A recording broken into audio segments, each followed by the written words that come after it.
హల్లెలూయా. జీవపు ఊట అనగా నీతిమంతునికి మరణము లేదు, చావు లేదు.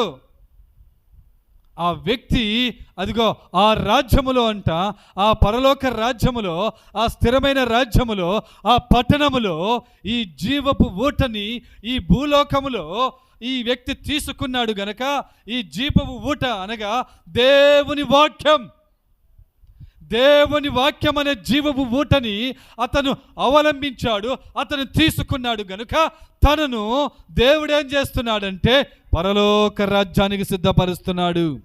హల్లెలూయా, హల్లెలూయా, హల్లెలూయా.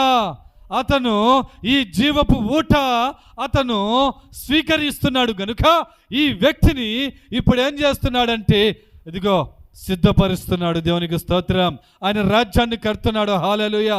ఆ నీతిమంతుని ద్వారాగా స్థిరపరచుకొని అదిగో ఆ నీతిమంతుల కొరకు దేవుడు ఏం చేస్తున్నాడంటే అదిగో పట్టణము, సుందరమైన పట్టణము, సుందరమైన దేవాలయాన్ని అదిగో పరలోకములో ఆ నీతిమంతుల కొరకు సిద్ధపరిచి ఉన్నాడు.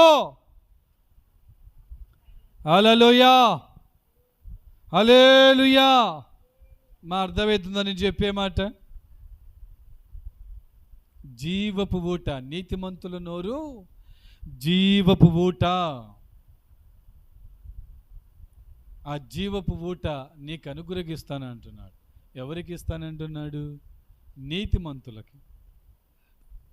నీతిమంతుల నోరు జీవపు ఊట. ఆ కింద మాట చూడండి, వివేకుని పెదవుల యందు జ్ఞానము కనబడును. వివేకము, వివేకము, వివేకం అంటే ఏంటి? తగ్గించుకొనుట, తగ్గించుకొనుట.